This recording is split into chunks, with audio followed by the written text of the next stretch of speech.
Selamat pagi, sobat pembelajar Kemenko semua di seluruh Indonesia.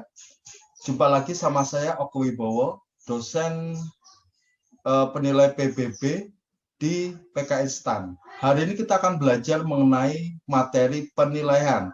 Semoga Anda semua menikmati dan memahami tentang penilaian dengan melihat video yang akan kita sajikan hari ini. Terima kasih. Penilaian bisnis. Mungkin teman-teman sudah tidak asing lagi ya dengan dua padanan kata tersebut. Penilaian dan bisnis.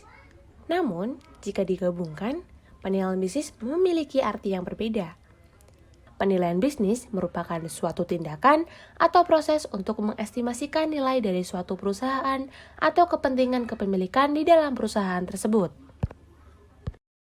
Dalam penilaian bisnis terdapat 3 pendekatan yang umum digunakan untuk menentukan nilai perusahaan maupun kepentingan di dalamnya, yaitu pendekatan pasar, pendekatan pendapatan, dan pendekatan aset atau neraca. Setiap pendekatan memiliki beberapa metode yang dapat digunakan penilai dalam melakukan penilaian bisnis. Pada pembahasan kali ini, kita akan berfokus pada metode discounted cash flow dalam melakukan penilaian bisnis. Terdapat beberapa langkah dalam menentukan nilai menggunakan metode discounted cash flow. Yang pertama, lakukan analisis historis. Yang kedua, lakukan proyeksi arus kas bersih. Yang ketiga, tetapkan tingkat diskonto. Yang keempat, proyeksikan arus kas bersih periode perpetuity. Yang kelima, menghitung terminal value. Yang keenam, present value kan terminal value dan proyeksi arus kas bersih periode perpetuity. Yang ketujuh, tambahkan dengan aset non-operasional. Dan yang kedelapan, kurangkan nilai invested capital dengan utang yang berbunga untuk mendapatkan nilai ekuitas. Historical analysis. Analisis yang dilakukan pada analisis historis antara lain yaitu menganalisis tren data historis perusahaan, menganalisis laporan keuangan perusahaan, serta melakukan normalisasi laporan keuangan perusahaan. Arus kas bersih yang dapat digunakan dalam penilaian bisnis terdiri dari arus kas bersih ekuitas dan arus kas bersih perusahaan. Arus kas bersih ekuitas atau net cash flow to equity merupakan arus kas yang murni untuk kepentingan pemilik, sehingga apabila terdapat utang, maka harus dikeluarkan terlebih dahulu unsur utangnya, seperti bunga dan pokok utangnya. Sedangkan pada net cash flow to invested capital merupakan arus kas yang mengandung dua unsur pembagian arus kas, yaitu untuk kreditur dan juga untuk investor atau pemegang saham. Mari kita lihat tayangan yang ada di slide. Terdapat perbedaan beberapa unsur antara arus kas bersih terhadap ekuitas dan juga arus kas bersih terhadap invested capital. Kira-kira ada yang tahu nggak ya di mana letak perbedaannya? Ya, pada net cash flow to equity, terdapat penambahan atau pengurangan terhadap net changes in long-term debt.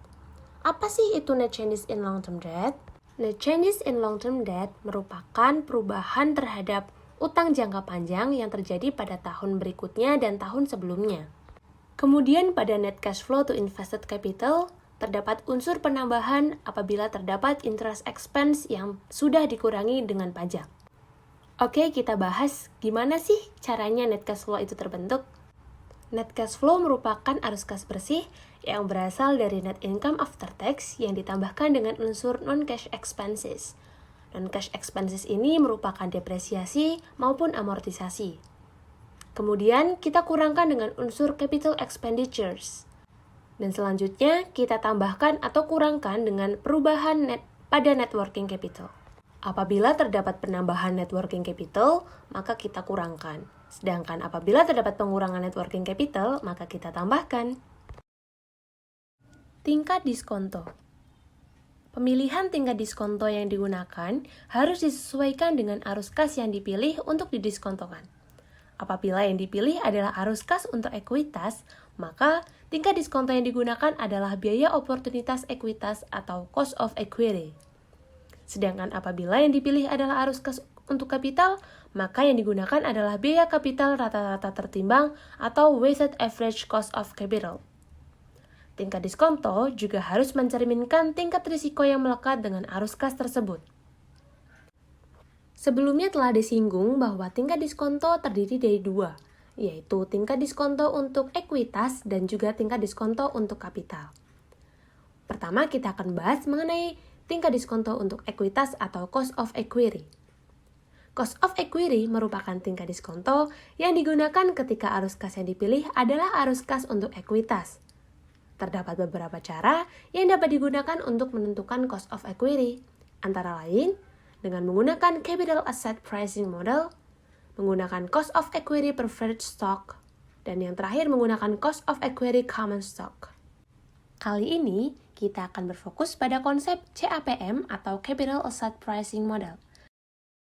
Capital Asset Pricing Model merupakan model yang digunakan untuk menentukan tingkat pengembalian dari suatu aset. Rumus CAPM yang umum adalah risk-free rate ditambah dengan beta yang dikalikan dengan risk premium market. Dari rumus tersebut dapat disederhanakan dengan risk-free ditambahkan dengan beta atau systematic risk yang dikalikan dengan market risk premium stock. Mari kita bahas satu persatu unsur tersebut. Risk-free rate merupakan tingkat pengembalian bebas risiko. Biasanya menggunakan obligasi pemerintah atau dengan menggunakan BBI 7RR atau reverse repo. Untuk obligasi pemerintah 10 tahun dapat dicari pada website-website tertentu. Contohnya seperti pada website investing.com. Berikut ini merupakan tampilan obligasi 10 tahun apabila menggunakan data dari investing.com. Beta. Beta adalah suatu ukuran risiko dari instrumen investasi. Nilai beta mencerminkan risiko pasar dari fluktuasi nilai saham. Risiko pasar itu sendiri merupakan suatu risiko yang tidak dapat dihindari atau dihilangkan karena berasal dari pergerakan pasar. Apabila beta mendekati 1, maka harga instrumen investasi akan semakin berfluktuatif atau lebih besar dari pergerakan pasar.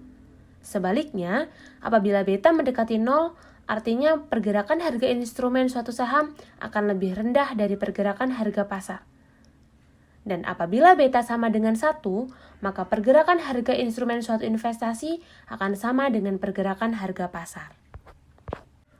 Beta perusahaan dapat diperoleh dari beberapa cara. Sebagian referensi menggunakan beta industri dalam melakukan penilaian, salah satunya dengan menggunakan website Damodaran. Website Damodaran menyediakan mengenai beta atau country risk dari berbagai negara. Dengan demikian, apabila kita menggunakan beta perusahaan yang ada pada situs Damodaran, kita perlu memikirkan atau mempertimbangkan mengenai risiko dari tiap negara, karena di setiap negara memiliki risiko yang berbeda-beda.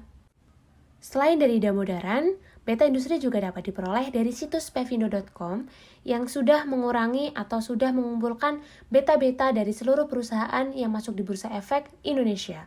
Dengan demikian, risiko negara atau country risk premiumnya lebih rendah dibandingkan dari situs Damodaran. Namun, beta yang diperoleh pada situs Damodaran maupun pada situs pevindo.com merupakan beta yang tidak terpengaruh terhadap utang. Dengan demikian, untuk membuat beta tersebut menjadi leverage atau terpengaruh dengan unsur utang, maka harus dilakukan penyesuaian menggunakan rumus yang ada di bawah ini. Unleveraged beta dapat kita peroleh dengan membagi equity beta dengan 1 ditambah 1 dikurangi tax yang dikalikan dengan DER atau debt per equity ratio-nya. Tetapi apabila perusahaan yang dinilai merupakan perusahaan terbuka, maka kita dapat langsung menggunakan beta dari perusahaan tersebut. Market Risk Premium. Market Risk Premium ini dapat diperoleh dari data yang terdapat pada situs Damodaran. Total Equity Risk Premium ini merupakan risiko ketika investasinya berupa saham yang ada di Indonesia. Di bawah ini merupakan tampilan dari risk premium yang dapat digunakan. Apabila data risk-free, beta, dan market risk premiumnya telah diperoleh, Maka, kita dapat menghitung cost of equity berdasarkan data-data yang telah kita peroleh tersebut. Cost of debt. Cost of